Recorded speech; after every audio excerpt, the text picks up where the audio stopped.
evening. I'd like to call the City of Fairhope Board of Adjustment meeting, June 19th, 2023 meeting to order. And our first business, I'd like to introduce our board. Ryan Baker. Donna Cook. Anil Vera. Kathy Slagle. Frank Lamia. Thank you. First order of business, or second order of business is approval of the minutes.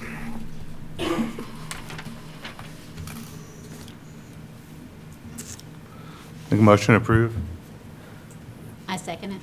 Okay. All in favor? Aye. Aye. Motion carries.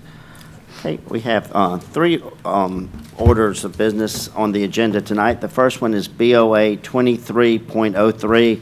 It's a public hearing to consider the request of the owner, William Wiggins, for a front setback variance for the principal structure for the property zoned R2, medium-density, single-family residential. The property is approximately 12,600 square feet and is located at 358 Kumquat Street. Thank you, Mr. Chairman. This one may be a little confusing by the term, so I'm going to lead a little bit here. And what we're getting down to is ultimately, and I'll show you through the presentation, is a difference of some existing non-conforming structures and then a legal one. A pergola is different than a front porch. Today, you can build a pergola as long as it's open air at the ground, not elevated. You can do that, and that is a legal structure. So I believe some of the interpretations here was that the pergola was a porch and want to replace that. But I just kind of want to lead with that because you'll see a little bit of confusing talk when we talk about non-conforming and legal and what's there.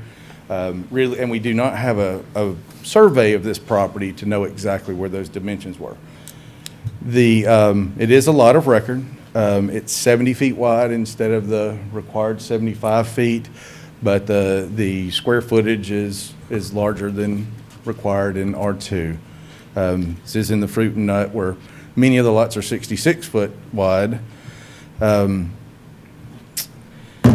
there is the structure itself, which is shown in white and not the hatched lines, is a legal non-conforming structure. Exactly where we don't have a survey. This was the architectural site plan. I assume that was based on a survey, but we do not have confirmation on that. This could have been from the parcel viewer, if you're familiar with that, getting dimensions on that, which can have a margin of error. So any numbers we show here can be a little different if surveyed. But approximately the home is 29 feet, where the required setback is 35. And there is also a small covered porch that extends further into the front setback that is not shown. We'll have some images of it in just a minute. But while we're on this screen, this is a front porch covered that is being proposed, and the dimensions on that puts that about 14 feet from the front property line. This is the existing structures. So there is a small porch, which we'll see from an overhead, and then the pergola. And once again, that pergola is a legal structure, not a non-conforming, which, as you all know, and I'll say for the record, can be repaired if it was a non-conforming structure, but cannot be replaced. The pergola is separate from that.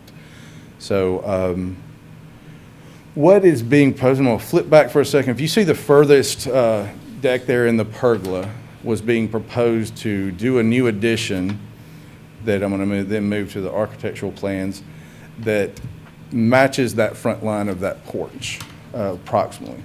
So when we looked at this, and you can see with the aerial on the left, you can see the small porch, if you will, that is part of the structure. But we don't consider anything on that pergola a non-conforming structure, meaning you can repair. You can get a building permit today to do that. And in essence, what's being proposed is a structure that comes out to the front of that, extends almost the width of the house. The pergola, as you can see, is not even attached to the building. This is one of those, I think maybe a misinterpretation of what is an existing non-conforming structure. But what we did look at is what is the new building proposed.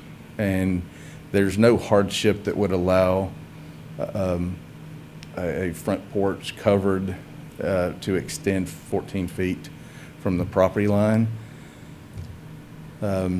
So while the options without a variance, the front porch can be repaired, just as you all know, and that's just that small portion. The pergola can be torn down because that was one of the deck under the pergola was rotting and wanted to repair. That can be done direct to a permit today. Or take that out and just put pavers, you know, there's options there. But as far as supporting a variance to working within that footprint, it's not something we support, and we certainly cannot do that without a survey. We didn't advertise an actual variance here. Usually we have a dimension that we're putting out there. There was not an exact dimension. So, and I think if we have any advice here is if we're going to deny this front porch because we don't believe there's a hardship, then there's maybe no sense in going and actually getting a survey. It may be best if the applicant just repaired the pergola, but that would certainly be their choice. I kind of said all of the things that are on here, but if you have any questions, we can certainly elaborate. Going back to the image, this is a very deep lot. So as we always look at it, it's this one here, there is room to build. It's not a confined lot. There's plenty of room to build within the lot. So just as we tend to discuss a lot what is a hardship, there didn't seem to be anything that fit that description within this project. And we did recommend denial of this setback variance. Again, if you'll have any questions, be happy to answer them. And I have just a couple of small questions. Is the pergola actually have a roof, or is it just? No. Okay, it does not. It's kinda open air with confusing then. plants. Okay. Yeah. And then the I don't know if it was the last one that you put up, this site overall aerial. It looks like there's the house just, I guess, south in this image is closer to the road, and then the one north is a little bit further back. Is that because of the 20-foot side You got it. yard? That Okay. is a corner lot, and this is the street side setback on that one. Okay. So the average piece thing doesn't apply to that? To the street side setback. There could be a little bit of leeway on the other, but again, what we're looking at there, we have the cap on the 30 feet. They're already past that a little bit, so repairing what's there, I think we would fully support. But I don't think there's any relief from the adjacent properties. Okay, thank you. Okay.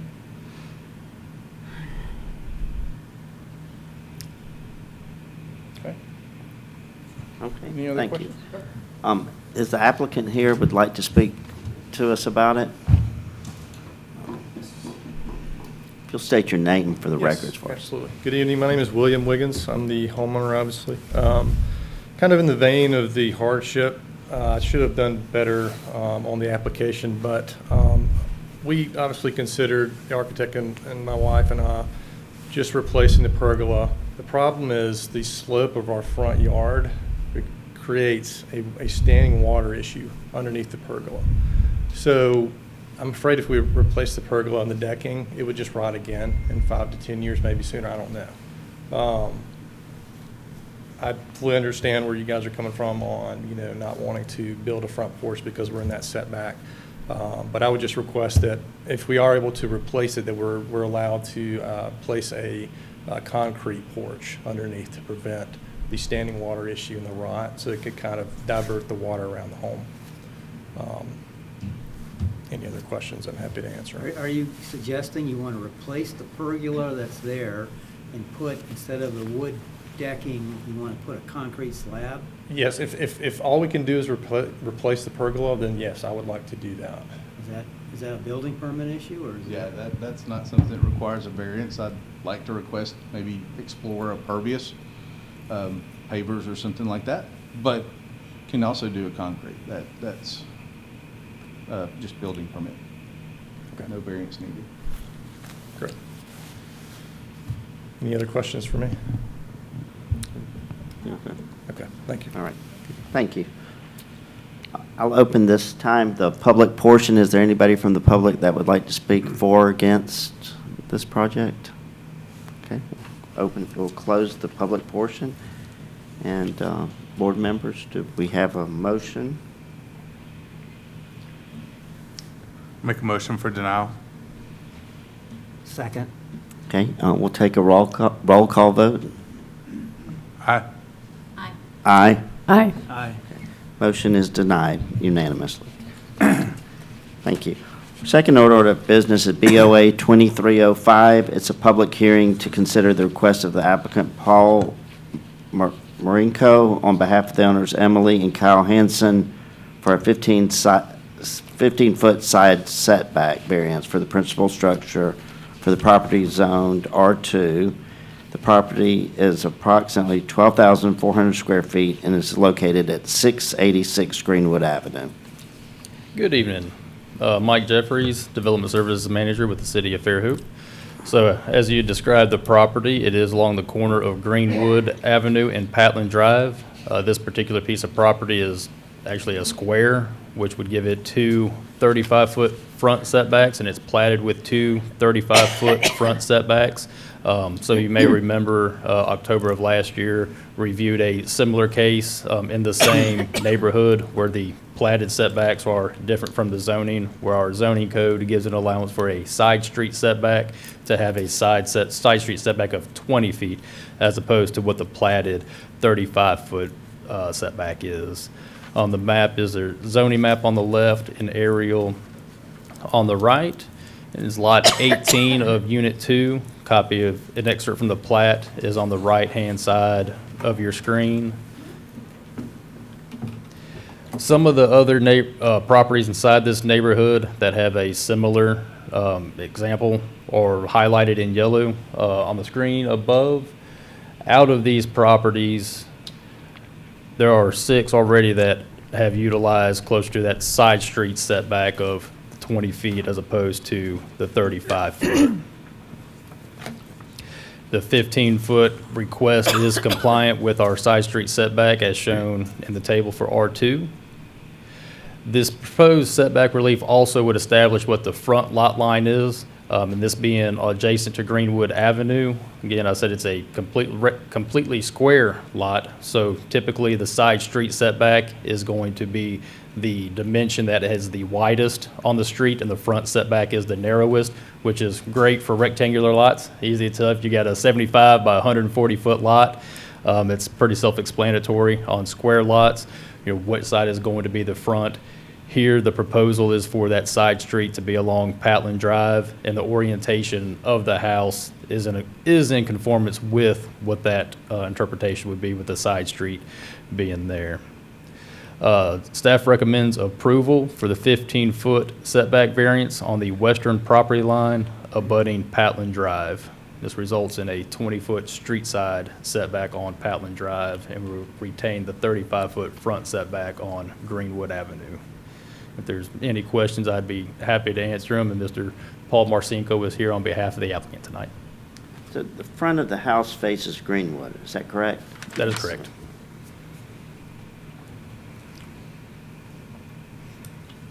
Is that typical on all the other ones that were done? Was the front face the?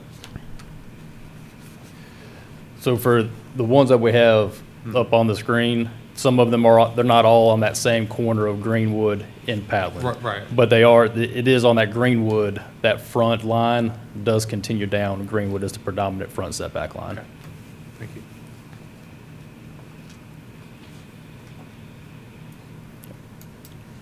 Okay, this time would the applicant like to speak on behalf of this project? Thanks, Mike. My name is Paul Marcinko.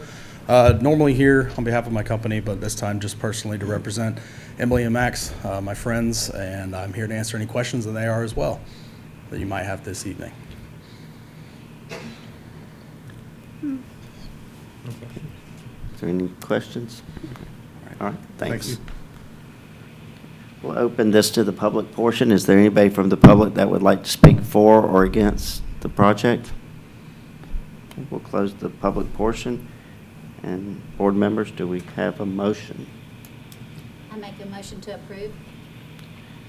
I'll second that. Okay, we'll take a roll call vote. Aye. Aye. Aye. Aye. Aye. Motion passes unanimously.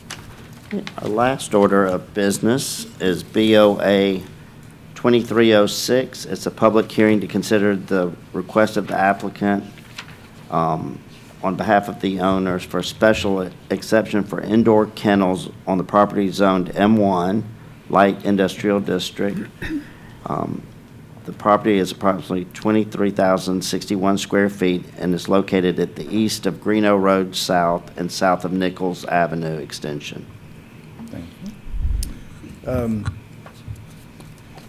So the property on the right it's an undeveloped lot. There was approval for a site plan of storage units there a few years ago that were never built. On the left, you see the zoning. Purple is M1. I'm going to bring this up, so while we're on this plan, I'll show you the zoning behind and what is there. On that site, you see the light gray residential. The pinkish color is actually zone B2, but that is residential apartments on that site. Just want to point out here the M1 zoning district and what that is. It is a light industrial district, but and I've kind of highlighted that significant word, I think, when it comes to this case. Those are clean, quiet, free of hazards and objectable emissions, and generate little industrial traffic. As you know, we've allowed restaurants in that area in a few places. They would also come to this board for approval. Last year, there was a discussion of allowing dog kennels. We actually removed them from one of our tourist resort districts and added them to M1. During the conversations of those, what do we do there? Do we make things by right? Do we want to make that appeal? And we very clearly looked at M1 and where it was located, and there are some M1 properties where a dog kennel may be appropriate, and then there's others that are not. So with that said, this is kind of what we're doing in this review. And there's not an exacting site plan, but a conceptual site plan was provided on the left, and you can kind of see where the building would lie out. There would be some outdoor areas behind the building to the south, and where that lot, once again, based on zoning, is on the right. We also have some other ordinances within the city. So outside of our normal things we look at, like subdivision regulations and zoning ordinance, their standard municipal code, notably Section 12.4, is about noise and how it affects residential. And just to read that, it is the intent of the city to endeavor to provide citizens an environment free from such excess sounds or noise as may jeopardize their health, welfare, and safety, or degrade the quality of life. To provide more information to that, Section 12.4 further states, establishes a threshold for that noise. It's not a science that I'm exactly familiar with, but it's basically measures noise levels, and during the day there's a threshold, and in the evening there's a threshold. So 85 dBA is the threshold for during the daytime hours. So as we start looking at, when we're looking at potential dog kennels and where they're located, we really want to look at what's around and is there residences, and what does that do to for a dog, the noise levels. Not something we exactly have in our back pocket that we pull out. But we did look, and trying to be unbiased, looked at actually the publications that support these businesses. They had some information there that 115 decibels is the typical noise level of a dog kennel. That's not peak, that's typical. So knowing that is above 115 to, how you compare that to 85 decibels, we kind of, well, how far do you need to be was the next question. Again, not experts, but it does, the measurement of that, how far do you need to be away for sound to drop below those levels, does follow an inverse square law.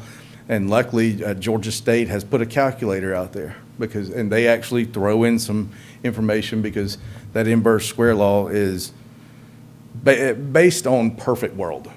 So everything's flat. They actually threw some other things within their calculator that would try to give a more realistic approach, and more conservative approach. So based on that input of 115 levels, You don't hit 85 decibels until you're 320 feet away. So looking at what other places that have a little bit more guidance, Fort Worth, Texas, for example, they said 300 feet away. So we're kind of in that 300-foot mark. It's not an exact science by our regulations, but we're looking for some way to evaluate the site. So we did use a buffer. It's very light on the image on the right, very light blue, but that is a 300-foot buffer. And we counted, there's two subdivisions nearby, and again, the Wynwood Apartments. There are 18 homes and 5 apartment homes, and by that I mean the buildings. So there's multiple units within each building that are within that buffer. I've got it on the board that we do recommend to deny this due to the incompatibility. I can tell you, I've also talked to the police who would have to respond to all those calls of noise complaints and things like that. We do have, even our own kennel, the Haven, is close to, not this close, but close to some residential units that were built after the Haven was built. And we get calls for that. I did meet with applicants and explain, I think they would be unhappy in this location. So with that said, I think this does create problems that we want to avoid, and we do recommend a denial, and I'll be happy to answer any questions.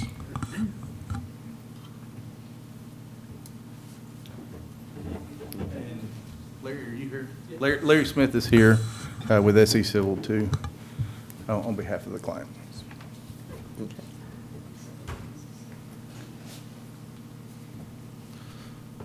Thank you all. My name's Larry Smith. I'm with SE Civil. We were asked to present this to y'all.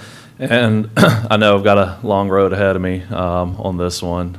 But as I was reading the staff recommendations, I just had some curiosities. I'm going to kind of scroll back to the beginning on here. Hunter was talking about the city updating the ordinances to allow the different uses. That none of them are by right. Am I correct on that? There's not a, I looked at it this morning, but I don't think y'all changed it to make any of them by right. It's B2, M1, and M2 that they are allowed by the approval of y'all. Looking across the map, looking for a location, it was funny when he said that because I was trying to figure out where an appropriate location would be. There's not a whole lot of M1, as y'all know. I know for a while the city council was making comments on that when I was looking at other developments. Actually, I think it was on this piece of property when we weren't using a true M1 use on it. They were saying we're losing all of our light industrial. And so I'm just curious, where would it be appropriate in Fairhope? I mean, obviously there was a need for it because they were looking at where it could be put. And so M1 was added as a potential. The other curiosity I had and I'm not a sound expert either, I remember having a sound debate when we were working on the windmill market, and people around there were in uproar about how loud the windmill was going to be, and what kind of, there was conversations on how many decibels an air conditioning unit put out. And at the end, I mean, I love going there and it's not a nuisance. But my curiosity with the numbers that Hunter was presenting in Georgia Tech, I mean, it's probably some good numbers, it's some good data they have out there, but it sounds like a kennel, again, is not allowed in Fairhope, because if that is the noise ordinance we have, and that is how much one dog barks, my neighbor needs to be in violation because his dog barks every day I'm sitting at my pool. And so I'm just curious, where's the balance between what the ordinance, the intent of it is, and what the specifics are? Because it sounds like there was some movement to have kennels, but it also sounds like a single dog is going to break our own ordinances here. These are indoor kennels. They were cognizant of the neighbors. They were not doing outside kennels. There is an outside fenced-in play area. Obviously, they need to go to the bathroom and stuff like that. The kennel will have boarding overnight, but all of the animals will be back inside by 7 p.m. I do have kind of the owner's right up here if y'all would like to kind of see what they're proposing. Can I approach? Mm-hmm. So, I mean, if y'all are going to deny, that's fine, but I do want us to, as a city, are we going to allow this? Are we going to allow kennels, and have a little bit more thought, because it sounds like we're saying one thing, but even if we found the perfect piece of property, we're still going to be in violation.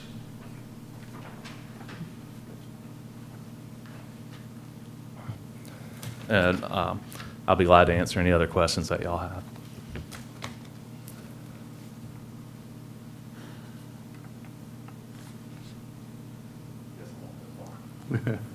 Nobody else got to speak, so I'm guessing the rest of the are neighbor reading. Yeah. Yeah.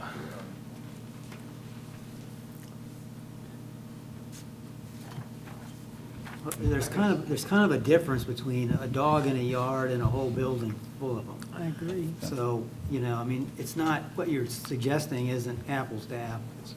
And then, is there appropriate place in Fairhope? Yeah, not in a neighborhood though. No. So, I mean, that's how I might answer that. And we had some conversations with the applicant Wednesday, and looked at a lot of maybe more appropriate locations. I think it's worthwhile. I don't think Larry's asking, what evaluation tools can we use? Might suggest we wait till after the public hearing to have that debate. Yeah. And I hear what you're saying, not in the neighborhood, but Fairhope has a very limited industrial sector. This is it, and it crosses the street. That is your industrial sector of Fairhope. I know it doesn't look like it, but that is what Fairhope is deemed as their light industrial. I live just past it too. I don't live in Hawthorne Glen. I used to live in Hawthorne Glen, but I live just down the street in the next neighborhood down. So I pass it every day. I pass the brewery. I enjoy going to the brewery. We have a team that's there every Thursday night for trivia. That is where Fairhope deemed the zoning for light industrial. And like I said, the light industrial sector is this patch that you see on your screen, and it crosses over. And it goes down to, I think, the corner, actually, it starts transitioning after warehouse. It goes B4, then B3B, and then it's residential again. And so that is the area that you're working with. You do have B2, but again, the B2 is more of a transitional. You're going to have more residential backed up to your B2 than you are your light industrial. So again, as a community, where are we're saying yes, but I didn't, just looking at the map, find a place that's not going to have what we're talking about here, a residential component within a 300-foot proximity.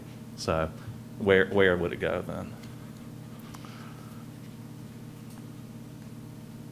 So, Larry, you don't need to keep sitting down.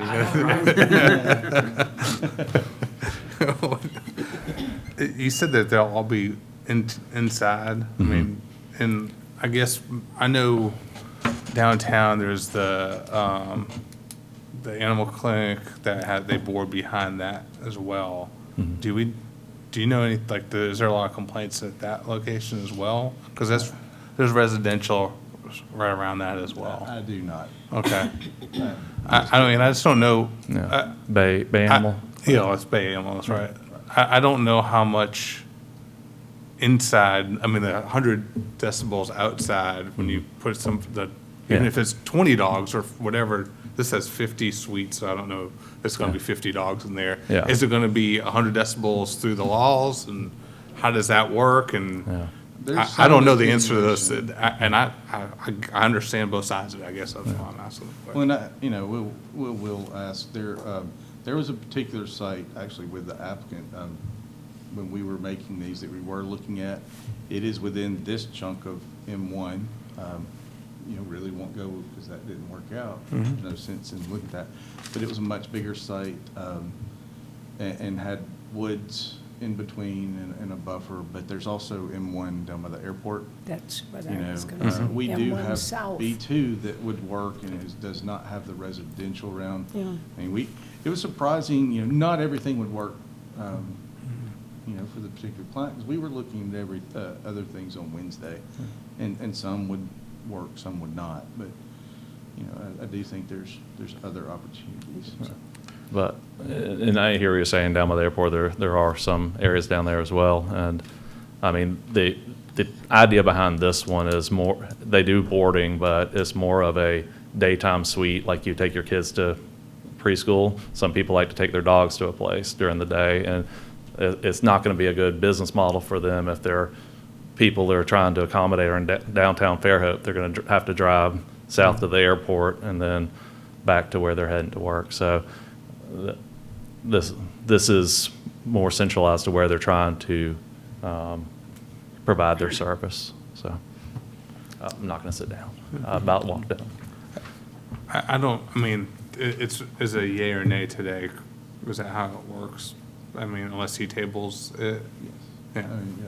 Yeah, that's, and I will say there are, the same article that I included talks about when you're indoors, there are some sound attenuation measures you can take and do all this, but as long as you have the outside component, it's going to be at least partially, and that's the difference. I sat and talked with our police a lot today, and it's like, yeah, we have dog complaints. If you've got 2 dogs, they do complain, but there's somewhere we can go and like, all right, you need to, you can do something, but once you allow a dog kennel, there's 50, you really can't fix that then. You can't take all the dogs inside. Well, dogs have to go outside. I mean, that's a thing Sure. that does happen. So that was kind of the part of the discussions. And, there's not the wooded area here. I'm assuming we don't look at drainage during Board of Adjustment cases, but there is a drainage needed here. Mm-hmm. So, kind of hard to even do a buffer there along that back property line that would be significant enough, I think, to mitigate that. But again, that would have to be, I'd want some kind of expert that knows exactly what those sound attenuations are, and they're tried and tested before, we could make a recommendation for this particular site.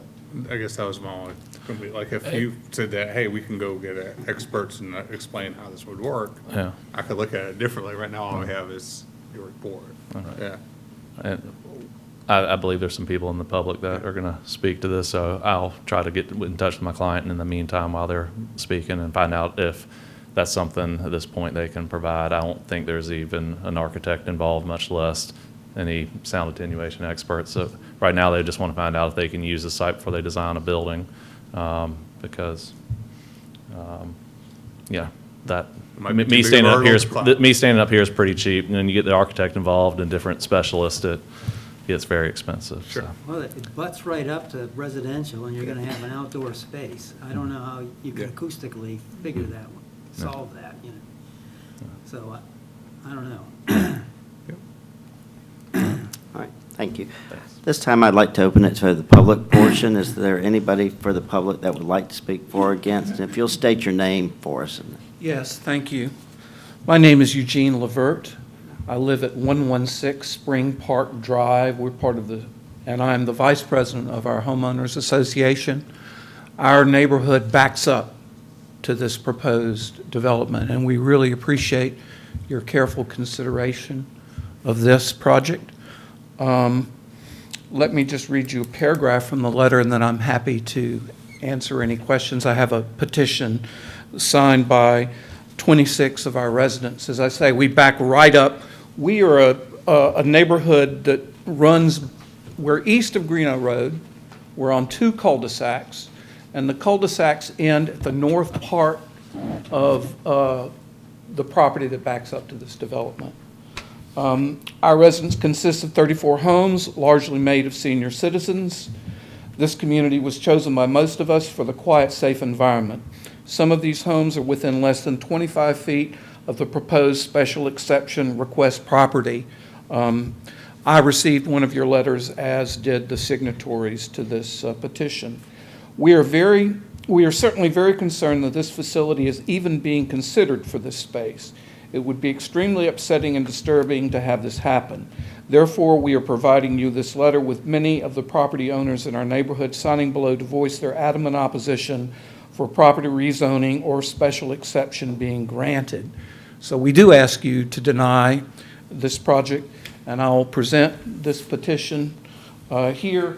All of the officers of the HOA, and as I say, 26 of the residents, that's of 21 of the 34 homes in this development. So I'm happy to answer any of your questions, but thank you for your careful consideration of this matter. Thank you.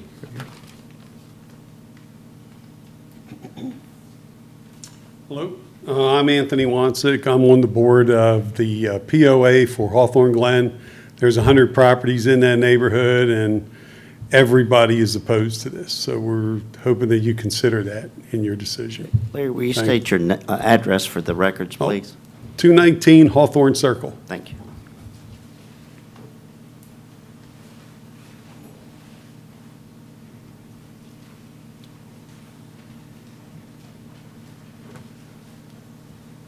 How's everybody? Randy Niemeyer. I'm with the Property Owners Association for the other side of Hawthorne Glen that immediately abuts most of these properties. We have 11 properties within the 300 feet. So I was asked to speak on behalf of not only those 11, but the neighborhood as well, and just mirror their sentiments. We just don't think it's the right spot. I know there's other spots somewhere we can find, and I know it's not our obligation to do that, but this is just not the right property for this project. Thank you.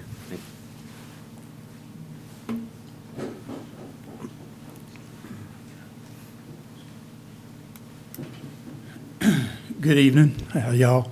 My name's Frank Leatherberry, Bill Shane Kennels, out at 12744 River Creek Drive. I'm out in the Fairhope ETJ, but been here all my life. Used to have the old bowling and skate center there in this area, and this board did not approve my request several years ago for the reasons that have been stated here tonight. So I was forced to go out into the ETJ. So that's what I did. I do daycare, boarding, training. I'm an AKC delegate, and we run a pretty sharp operation. So anyway, but if y'all approve it, I think that's great, because I have a building next door to this lot, and I just got a couple of boats in there, and I'd be happy to open up pretty quick, you know. So y'all just kind of, use your own judgment there. I'm just saying, what happened to me and what I would love to do, because I need to be in the city too. Thank you. Oh, we've been here since 1958. So. Good afternoon. I'm Ken Graves. I'm at I live 75 feet. I'm that second cul-de-sac right there in the corner. I'm within 75 feet of the property. This area is not suitable for the area, and I can tell you why. Because the brewery is the next building over. There's a two-story building, and you've got your brewery. Then you got Hope Farms across the street. They crank up their music Thursday and Friday night sometimes. I mean, high. That is not proper for dogs that can hear a pin drop.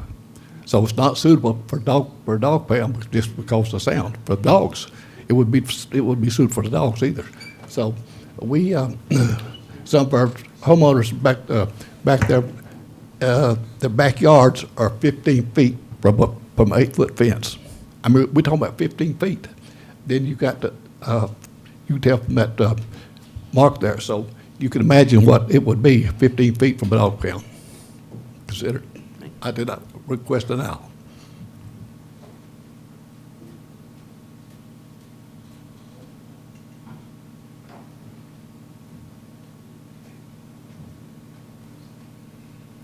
Evening, Board. I'm Bob Tarabella. I live at 212 Grants Way in Fairhope, but I'm also the owner of the two-story building located immediately to the west of the parcel that you all are considering this evening. I run my business from that building, and my office is probably 10 feet from where this business, if it opens, would be located. We love the location where we bought that building, and it is, I understand that it is a special, M1 district, and there's not a lot of that in town. And since our company does assembly and light manufacturing, we had to find a spot that would be suitable for us. But it's a special M1 area because it's surrounded by residential, and I'm not aware of any other manufacturing districts that are like that. And so, we thought we had a special responsibility to be good neighbors when we bought that building, and we invested, a couple $100,000 in making it nice for the neighborhood, because certainly the other new businesses in recent years have been good neighbors too. The restaurants invested millions of dollars in making it look like a great place for Nichols Avenue, which used to be, not really a nice street. But it's a nice street now, and so we invested in landscaping, and we make sure that any of the work that we do is complete by 3:30 in the afternoon. We don't make any noise, and just because you can put something into a given zoning part of town doesn't mean you should. And so I think we just need to be respectful of all the residences that are very, very close by to us, and respect that. And I encourage you to deny the application. Thanks. Is there anybody for or against that would like to speak? We'll close the public portion. And board members, we do have some additional comments in our packages also. So, do we have a motion from the board? I move for denial of the proposed special exception. I second. We'll take a roll call vote. Brian? Aye. Aye. Aye. Aye. Aye. Motion is denied unanimously. Thank you. Is there any new business, or do we have a meeting for next week, or next month? We do have a meeting. We have one case on the agenda. All right. Thank you. We have a motion to adjourn. So moved. Okay. All right. Thank you. See y'all next month.